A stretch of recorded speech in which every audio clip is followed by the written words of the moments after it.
Alright, this is a quick video to show you guys how to fix a firing issue on your Wismec Predator.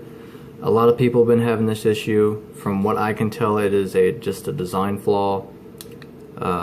What's happening is you'll go to hold the fire button, and I've already fixed mine so it won't show you, but right there on the second counter it'll just keep going.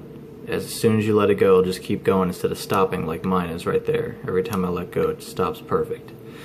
So quite a few people have been having this issue. I'm going to show you guys how to fix it. You don't need any special tools or anything like that. I just have a little cobalt screwdriver. You can get this from almost anywhere nowadays.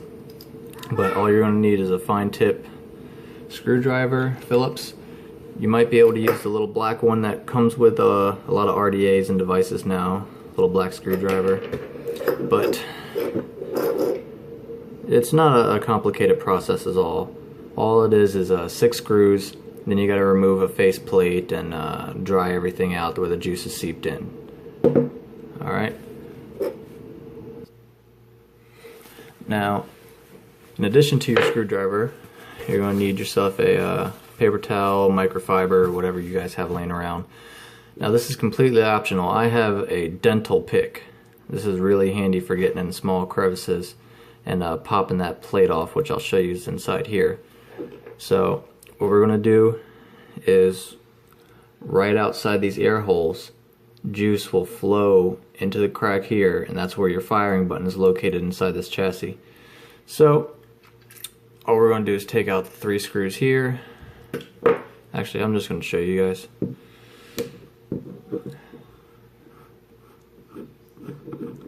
I've had to do this quite a few times. Like I said, it's just a design flaw. I'm about to the point where I'm going to take some sort of silicone sealant and fix it. Alright. Those 3 screws right there, you're going to remove those. And it helps if you have a magnetic tip screwdriver. This one just so happens to be, so you don't lose these little things.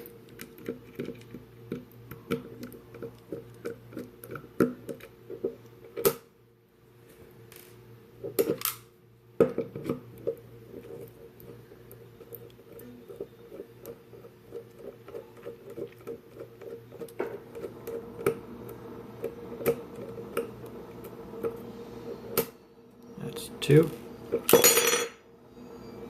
Yeah, this just falls right off, so as soon as you unscrew this screw right here, that's the only thing holding it on. It's got a little slot here to slide into the bottom of the frame right there, and that screw holds it together. So don't worry, you didn't break it if it flies off like that.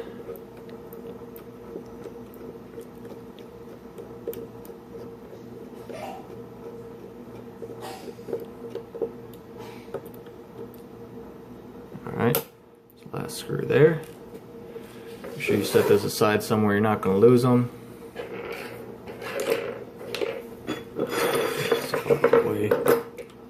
Now, inside here, you have these 2 plastic battery sleeve covers.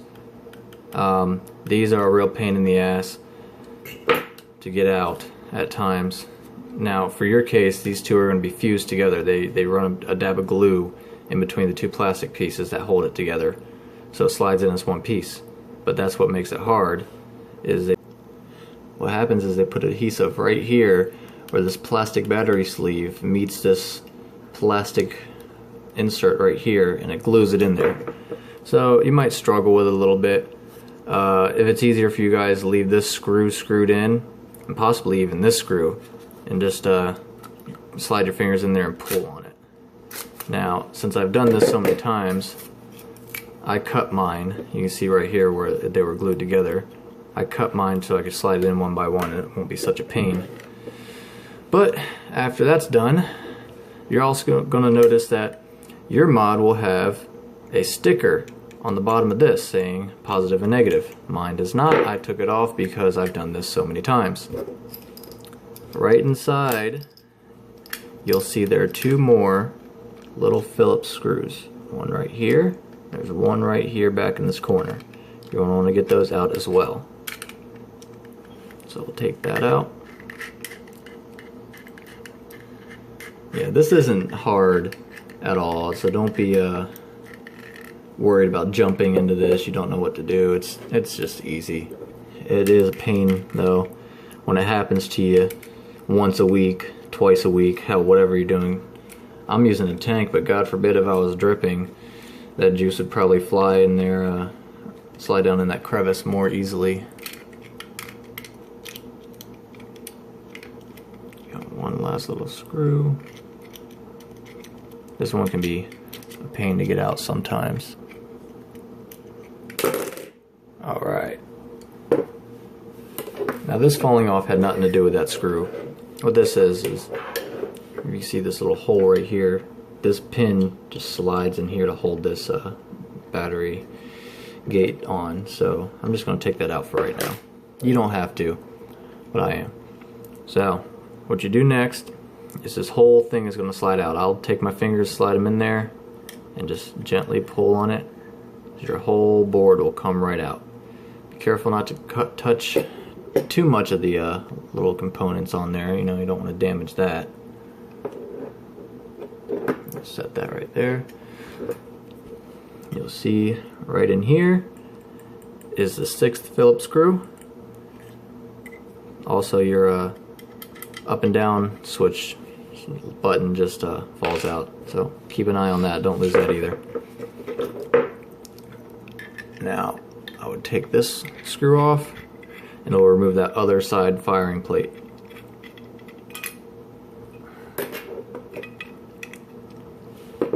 Alright, you also got a spring on here, so don't worry. Like I said, I have done this so you guys aren't really going to see it too well, but typically when you have your modded or your RDA, RTA, whatever attached here, juice will slide down, go in this hole. That is where your firing button is. What it does is it slides back behind this metal plate where this red button is located underneath. There's a little metal punch that when you press this button down, it allows the circuit to complete. So we're going to take this little metal plate off. It's just held on there by 2 little hinges on each end. Don't lose that. Now your red button is not attached by any means, it just floats in there. But this is where the problem is. See this little metal punch right here? It falls right out. Don't lose that either. Right here, you'll see you'll have your negatives and your positive, or positives and negative, however this is wired up. And when you press your button, that little metal punch right there lays across all these terminals and completes the circuit. Now, if you're doing this, in your case, you're probably going to see a lot of juice piled up in here. This is where all the juice pulls and it messes with the circuitry. In my case, it's not so much, but what I would do is I would take paper towel, dab it in there, get all the juice out. I'd take my little dental pick and run it around the edges on the inside, make sure I got all of it nice and dry. Then I would proceed to put it back together. Alright. Now this is a special shape. It's almost like a contact lens. You see how it's concave on the inside, a little bit domed on the outside. This is a specific way it has to go back inside the assembly. That raised part needs to be facing you when you put it in there. And just kind of set it in there. Can be a little bit tricky. Alright. Now it's just sitting in there perfect. Also, sometimes you'll have juice around your 510. It also leaks through there. If I were them, I would have put a sort of rubber seal or a grommet where the bottom of your 510 is to stop that from happening. But, you know, hindsight. Then you would take your little red button, a little hard plastic piece, just slide it right over top there. Then you take this front guard and you hook one end, then you press down on the other. I don't know if you guys heard it, but there was a click. And that's what holds that together. So yeah, after you do that, just make sure everything's dry, make sure there's no juice leaking down here. you might be able to see there's a little bit of juice right there. That's what I'm talking about. So you just want to dry that off. And if this keeps happening, I'm probably going to end up just taking some silicone sealant and just sealing these open holes up. Maybe just putting a dab over the whole thing to try to prevent that from happening, because it is a real pain to do this once a week. I'm not kidding. Alright. Now, as a side note, you can see down here I got juice sitting down here too. This does not work as sealing that 510, preventing juice from sliding down there, and it'll at some point damage your circuitry.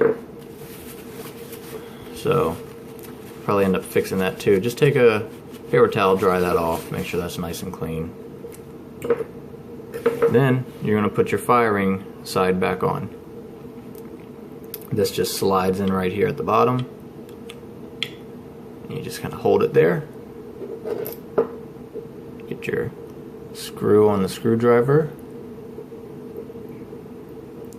It's easier to do with two hands.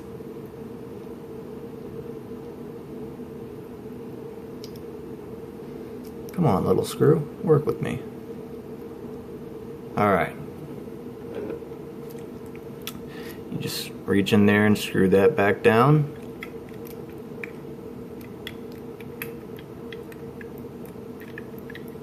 Now just do it to where it's snug. You don't want to really torque down on these. You'll strip your screw, you'll strip the threads on the plate. It's just a bad idea to do that in general. Next thing you do is you take your up and down button, slide that right back into place.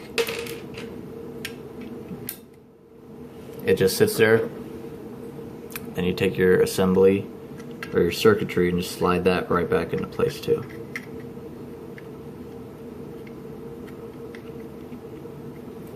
I like to reach my finger in here and push down a little bit, because if you see there's a little bit of a gap, it's got a little bit of play. It's mostly because that 510 connection down here is spring loaded, and that springiness puts that tension back up.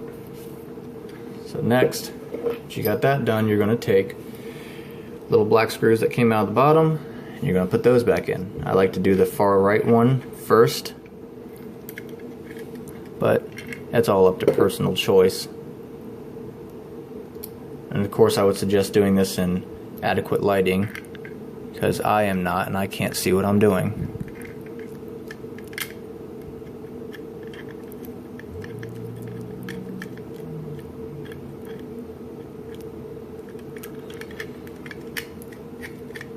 Alright. Just snug it up. Like I said, don't over tighten these things. Just a quick disclaimer, if you attempt to take your device apart and you're drinking a beer and you spill it onto your circuit board and fry it, I am not going to be held accountable for that. Do this at your own risk, or you could send it back to Wismec themselves and hopefully they'll repair it and say you're not SOL. Don't forget to put this back in there. It just slides through that top hole. That just holds that in there like that.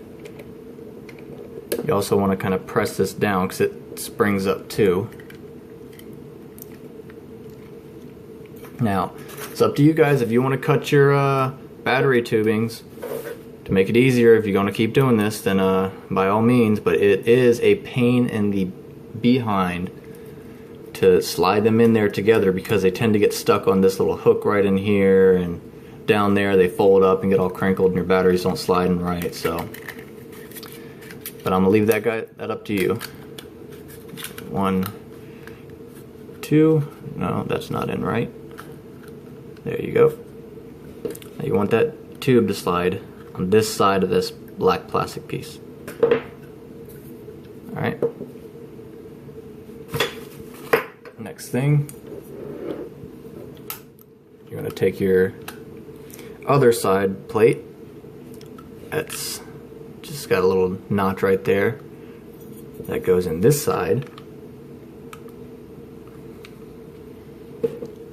You're going to get your screwdriver and screw that in as well.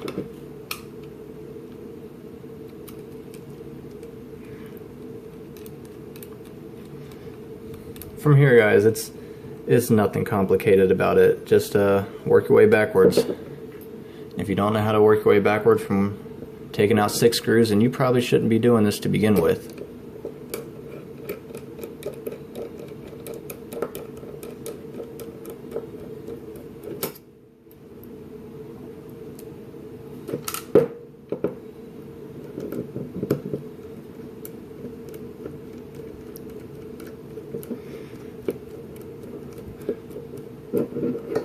Just do a quick look of your area, make sure you didn't leave any screws out, make sure everything works. Take your 2 batteries, slide them in there. Like I said, I did remove my positive and negative sticker from the bottom of the battery tube slots in there. Honestly, they're not there, and if you don't realize, there is a positive and negative symbol on the bottom of the battery gate. So there's that. Slide them back in there. And we have power. If you did it right, yours will be firing just the way it did out of the box.